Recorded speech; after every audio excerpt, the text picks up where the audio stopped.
نحمده ونصلي ونسلم على رسوله الكريم أما بعد فأعوذ بالله من الشيطان الرجيم بسم الله الرحمن الرحيم الفصل الثالث عن مسروق قال سألت عائشة رضي الله تعالى عنها أي العمل كان أحب إلى رسول الله صلى الله عليه وسلم قالت الدائم قلت فأي حين كان يقوم من الليل قالت كان يقوم اذا سمع الصارخ متفق علیہ۔ تیسری فصل آج شروع ہم کر رہے ہیں حضور کی رات کی نماز کے سلسلے میں۔ پہلے ہی عرض کر چکا ہوں کہ رات کی نماز زیادہ تر حضور گھر ہی میں پڑھتے تھے، کبھی مسجد میں بھی آ جاتے تھے، دروازہ ہی مسجد میں کھلتا تھا، لہٰذا رات کی نماز کے لیے جو مسلمان کی مائیں ہیں امہات المومنین انہی سے پوچھنا پڑتا تھا۔ حضرت مسروق نے ام المومنین عائشہ صدیقہ رضی اللہ تعالیٰ عنہ سے پوچھا کہ حضور کو کون سا عمل بہت زیادہ پسند تھا۔ کتنا پیارا سوال ہے، کہ اس لیے پوچھتے تھے تاکہ وہ عمل کریں، اور کچھ لوگ اس لیے پوچھتے ہیں کہ اپنی معلومات میں اضافہ کریں، عمل نہیں کرنا ہے، صرف معلومات میں اضافہ کریں۔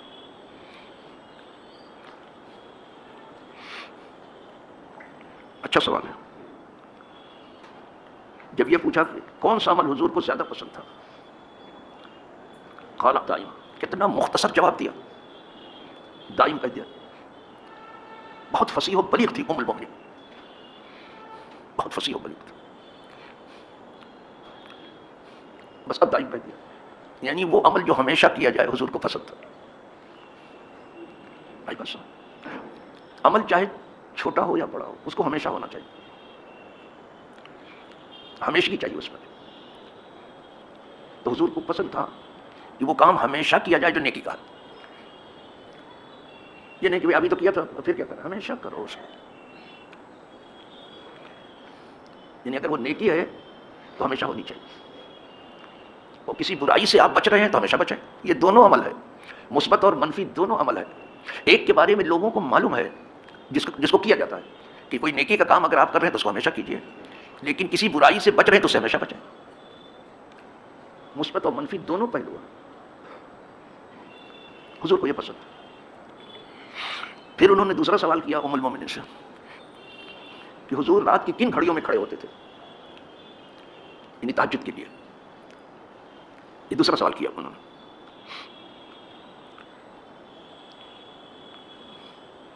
جب یہ سوال کیا کہ فَأَيَّ حِينٍ كَانَ يَقُومُ مِنَ اللَّيْلِ، رات کے کس حصے میں حضور کھڑے ہوتے تھے، اول حصے میں یا درمیانی حصے میں یا آخری حصے میں، رات کے کس حصے میں حضور کھڑے ہوتے؟ یعنی انہیں سنت کی تلاش کتنی تھی، صحابہ کو سنت کی تلاش کتنی تھی۔ اب ام المومنین کا جواب سنیے، کہتی ہیں قالت كَانَ يَقُومُ اذا سمع الصارخ، کہا حضور اس وقت نماز کے لیے اٹھ کھڑے ہوتے تھے جب چیخنے والے کو چیختا ہوا پاتے تھے، یعنی جب مرغ بولنے لگتا ہے، یعنی آخری حصہ رات کا ہے۔ مرغ وغیرہ کا نام نے صارخ کہا، چیخنے والا، تو مرغ بولتا ہے۔ تہجد کے لیے زیادہ وہی آخری گھڑی ہے، تہجد کے لیے سونا ضروری ہے تاکہ نیند کو توڑ کے نماز قائم کی جائے، نیند کو چھوڑا جائے اور اللہ سے دل کو جوڑا جائے، کہیں توڑنا ہے اور کہیں جوڑنا ہے۔ اب کوئی توڑا تو ہے نہیں، تو وہ بہتر ہے۔ کہا جب بولنے والا مرغ بولتا ہے نا، چیخنے والا چیختا ہے یعنی مرغ، تب حضور کو کھڑے ہوتے تھے، یعنی رات کے آخری حصے۔ اس کو امام بخاری نے بھی بیان کیا، امام مسلم نے بھی بیان کیا،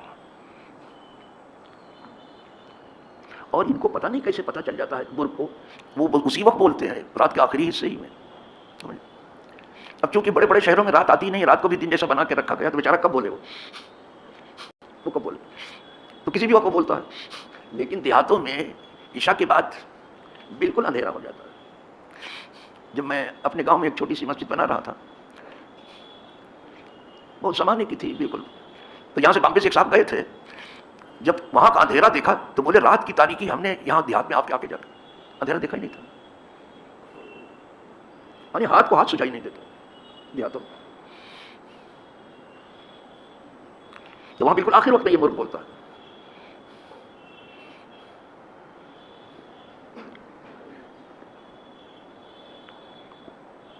چلو صاحب، دوسری حدیث جناب انس سے ہے، انس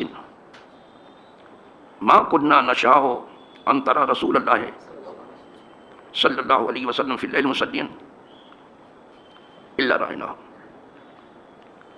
ولا نشاء ان تراہ نائما الا اراہ نائما، رواہ النسائی۔ یہ بڑی پیاری بات ہے جو کہی یہاں۔ صحابہ کہتے ہیں کہ جب ہم حضور کو نماز میں دیکھنا چاہتے تھے تو دیکھ لیتے تھے، یعنی اتنے پابند تھے حضور وقت کے کہ جب ہم آپ کو نماز پڑھتا ہوا رات میں دیکھنا چاہتے تو دیکھ لیتے تھے، اور جب سوتا ہوا دیکھنا چاہتے تھے تو دیکھ لیتے تھے۔ سب آپ کا ٹائم بالکل فکس تھا، جیسے یہاں ٹائم ٹیبل ہوتا ہے نماز کا فکس ہے، فکس وقت پر نماز ہوتی ہے، ویسے حضور کا عمل ایک دم فکس تھا۔ ہم نے نہیں ارادہ کیا حضور کو اس حال میں کہ دیکھیں نماز میں، مگر دیکھ لیا ہم نے، اور ہم نے نہیں ارادہ کیا حضور کو سوتا ہوا دیکھنے، مگر دیکھ لیا۔ جب کہتے تھے سوتا ہوا دیکھنا جانتے تھے اس وقت حضور سو رہے ہوں گے، اور اس وقت حضور نماز پڑھ رہے ہیں۔ یہ چیز بتاتی ہے کہ حضور جو کام کرتے تھے برابر کرتے تھے، وہ بہت ٹائم نہیں کرتے تھے۔ جب تو کہتے تھے جب ہم نماز پڑھنا دیکھنا چاہتے تو دیکھ لیتے تھے، سوتا ہوا دیکھنا چاہتے دیکھ لیتے۔ یہاں تو سوتے کے جاؤ تو جاتا ملے گا، کیا کر رہے ہو؟ رات گزار رہے ہیں، پاس کر رہے ہیں رات کو۔ یہ پاس نہ دیتے تو رات گزرتی ہی نہیں۔ یہ پولیس مین بیٹھے ہیں، انا للہ، رات پاس کر رہے ہیں، گپ شپ کر رہے ہیں۔ ایسے ہی لوگوں کے لیے حضور نے فرمایا تھا کہ جیسے تم لوگ عشاء کی نماز پڑھ لو، اگر کوئی ضروری بات چیت ہے کر لو، ٹھیک ہے، اور پھر فوراً سو جاؤ تاکہ صبح کو تازہ دم ہو کے کھڑے ہو جاؤ۔ لیکن نہیں سوتے، بس نماز پڑھنے کی جلدی رہتی ہے، پھر سونے کی جلدی نہیں رہتی۔ سونے کی جلدی کب ہوتی؟ صبح کو، جب ساری دنیا اٹھتی ہے تو یہ سوتے ہیں۔ کیا بات ہے سر، جب ساری دنیا سوتی ہے تو جاگتے رہتے ہیں۔ تو ہم نے رات کو قبول کر لی ہے، رات کو دن بنا لیا اور دن کو رات بنا لیا۔ 11-12 بجے تو ناشتہ ہوتا ہے۔ اس میں کتنے آدمی ہیں جو میں جانتا ہوں کہ 11 سے پہلے ان کا ناشتہ نہیں ہوگا۔ میں جب تک صبح کی نماز پڑھنے کے بعد ناشتہ نہ کروں سوں گا ہی نہیں، لیٹوں گا ہی نہیں۔ 11 بجے تو ناشتہ، پھر ان کا کھانا کب ہوگا؟ 4 بجے۔ پھر رات کا کھانا کیا ہوگا؟ خدا حافظ 12 بجے رات کو۔ کیا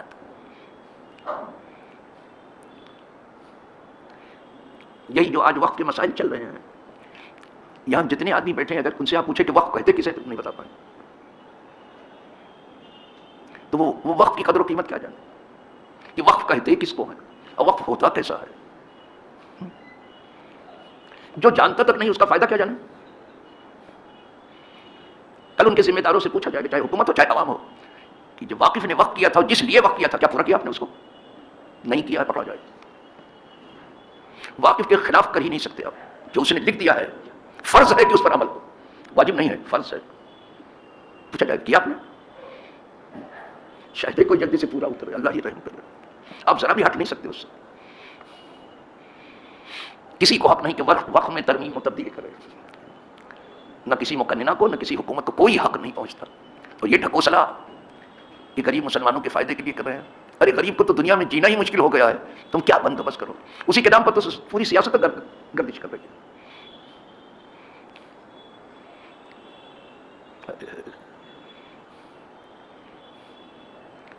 لیکن گلا غیروں سے نہیں ہے، اپنوں سے ہے۔ کیا کیا اپنوں نے؟ میری عمر 80 کے اوپر ہے، کتنی ہے اوپر مجھے معلوم نہیں ہے۔ سرٹیفکیٹ دیکھتے ہیں تو ہم کو یاد آتا ہے کہ کیا ہے، کیونکہ ہم دن گننے بیٹھے نہیں ہیں زندگی کا۔ لیکن وہ لوگ جو اوقاف کی نگرانی کر رہے ہیں، انہوں نے اب تک کیا کارہائے نمایاں انجام دیا مجھے معلوم نہیں، میں نے سنا بھی نہیں کبھی کہ انہوں نے کوئی ہاسپٹل بنا دیا، کوئی اسکول بنا دیا، کوئی کالج بنا دیا۔ مجھے تو نہیں، کسی کو معلوم ہو تو مجھے بتا دیا۔ ایک بار ایک پراسلام میرے پاس بھی آیا تھا کہ وقت ایک جگہ خالی ہے، آپ پسند کریں تو آپ کریں۔ میں نے کہا نہیں، میں اپنے گھر کا جواب دینے کے لائق نہیں، 2 پیسے کا تو وقت میں جہاں کروڑوں کی آمدنی ہے، لاکھوں کی آمدنی ہے، میں کیا خدا کیا جواب دوں گا؟ میری طاقت نہیں کہ میں کھڑا رہ سکوں، مجھے نہیں چاہیے، نہ کہیے۔ میں نے کہا اس پنجڑے میں کسی دوسرے کو رکھو آپ، میں اس لائق بھی نہیں کہ اپنے گھر کا جواب دے سکوں، اگر اللہ رحم نہ کرے تو کچھ بھی نہیں دیا میں نے۔ ایک بار تو دلی تک مجھے دکھایا گیا تھا کہ یہاں سے لے کے دلی تک کوئی جو پوسٹ ہے جو پسند کرے، ہم نے کہا نہیں مجھے کوئی پسند نہیں، اس لیے کہ کل خدا پوچھے گا کہ دنیا میں تو ہمارے بندوں کو بیچ کے آپ آ گئے ملائی کھا کر کے، یہاں کیا کھانا چاہتے ہو، یہاں کیا کھلا دیا جائے، کیا چاہتے ہو؟ میں کیا جواب دوں گا؟ میں نے کہا میری چٹنی روٹی بس ہے بابا، بہت ہے، میری دال روٹی ٹھیک ہے، میرا چٹائی پہ بیٹھنا ٹھیک ہے، میرا جھولا لے کے بازار میں پھرنا ٹھیک ہے بابا، رہنے تو مجھے اسی حال میں، میں اس لائق نہیں ہوں۔ جو جہاں پہنچ گیا بس وہ صرف مال بڑھانے لگا، اسے صرف مال کی فکر ہے، مال کے پیچھے جو وبال ہے اس کا ڈر نہیں ہے۔ مال نہ کوئی بہت خیر ہے نہ بہت شر ہے، درمیانی چیز ہے۔ تو چاہیے یہ کہ جو ذمہ داری ہے اس کو ذمہ دارانہ طور پر پورا کریں، اور جو کمی رہ جائے اس کے لیے اللہ سے معافی مانگتے رہیں، جو کوتاہی ہوئی، جو کمی ہوئی، مولا معاف کرنا. اگر حکومت کچھ ایم پیز کو، کچھ ایم ایل ایز کو، کچھ کارپوریٹر کو ایک ایک گاؤں حوالے کرتی، اس کو چمن بنا کے پیش کرو، اگر چاہتے تو بنا دیتے، لیکن شاید ایسا بہت کم ہوا ہے. بلڈوزر تو روز گھومتا رہتا ہے آبادی میں، اور ایک نہیں کئی گھومتے رہتے ہیں، بلڈنگیں گرتی رہتی ہیں. ارے بنانے ہی کیوں دیا آپ نے؟ اگر وہ انلیگل ہے تو آپ نے بنانے ہی کیوں دیا؟ جب بنا دیا تو غریب کو بے گھر کرنے کا آپ کو کیا حق پہنچتا ہے؟ تو بلڈوزر تو روز گھومتا رہتا ہے. تمہاری کاریگر بھی آبادی میں کہیں گھوم رہے ہیں کہ تمہارا گھر بنا رہے ہیں؟ بنانے کا کام اگر کہیں ہے تو بہت تھوڑا سا ہے، لیکن گھر گرانے کا کام بہت بڑے پیمانے پر ہے. انا للہ و انا الیہ. ارے جب ہم کسی کو سایہ نہیں فراہم کر سکتے تو کسی کو دھوپ میں کیوں کھڑا کر رہے ہیں؟ یہ ہماری ذمہ داری. تو اس میں ہمیں بھی ہوش کے ناخن تو لینے ہی ہیں. یہی نہیں کہ ہم صرف غیروں پہ تنقید کرتے رہیں اور غیروں سے اپنے مطالبات منظور کراتے رہیں. ہمیں بھی اپنے ہوش کے ناخن تو لینے ہیں، ہمیں بھی اپنی ذمہ داری پوری کرنی ہے. اس لیے کہ یہ دنیا چند روز کی ہے، نہ یہ پوسٹ کسی کے پاس رہے گی ہمیشہ، نہ جس کو ملی ہمیشگی یہاں کسی کے لیے نہیں ہے. دارا رہا نہ جنت سکندر سا بادشاہ، روئے زمین پہ سینکڑوں آئے چلے گئے، بڑے بڑے کچھ غلام، بڑے بڑے شاہ شہنشاہ دنیا کو فتح کرنے والے آئے اور چلے گئے، کوئی رہا نہیں. اگر کسی نے سمجھ لیا کہ ہم ہمیشہ رہیں گے ہمارا اقتدار، تو بیوقوف ہے، نادان ہے، سب بالکل احمق ہے، اس کو کچھ معلوم نہیں. خیر الحمدللہ. تو آج کے درس میں جو آپ نے سیکھا ہے کہ کوئی نیکی کا عمل آپ کر رہے ہیں، چاہے چھوٹا چاہے ہمیشہ کرنا چاہیے، اس کو کرتے رہیے. حضور کو یہ پسند تھا، فرمایا بھلے چھوٹا سا عمل ہو اس کو جاری رکھو، تو بڑا ہو تو پھر کیا کہنا ہے. کتنے لوگ ہیں غریبوں کو مکان بنا کے دے رہے ہیں، اچھا ہے، جماعت خانے بنا کے دے رہے ہیں، اسکول بنا کے دے رہے ہیں، کالج بنا کے دے رہے ہیں، سمجھ وہ بڑے بڑے کام ہیں، جماعت خانے بنا کر کے دے رہے ہیں. لیکن اگر یہ کوئی چھوٹا کام بھی کرتے تو ہمیشہ کرو، حضور کو یہ پسند تھا. دوسری چیز آپ نے یہ سیکھی آج کے درس میں کہ حضور اپنے عمل کے اتنے پابند تھے، جب حضور کو جس حال میں دیکھنا چاہو دیکھ سکتے ہو. نماز پڑھتے دیکھنا چاہتے دیکھ لو، اس وقت ضرور حضور نماز پڑھتے ہوں گے، جب کیا ٹائم، حالانکہ گھڑیال کچھ اس وقت نہیں تھا. سوتا ہوا دیکھنا چاہتے دیکھ لو. یہ شان چاہیے، یعنی مسلمان قابل پیشین گوئی ہو جائے، ایسا چاہتے ہیں اس کے بارے میں کہ اس وقت جو یہ کام کرتا ہے وہ ملے گا اسے، پیشین گوئی اس کے لیے کی جاتی. یہ ہے مسلمان. یہ نہیں کہ آج کیا کل چھوڑ دیا، رمضان میں کیا شوال میں چھوڑ دیا. کیا یہ کیا طریقہ کار ہے؟ یہ ناسمجھی کے سوا کچھ نہیں ہے. اللہ پاک ہم تمام کو دینی شعور عطا کرے اور دین پر عمل کرنے کی توفیق عطا فرمائے، اور اللہ ہمارے عمل میں اخلاص پیدا کرے اور ہم کو افلاس سے بچا لے، صرف اپنا محتاج رکھے. وآخر دعوانا ان الحمد للہ رب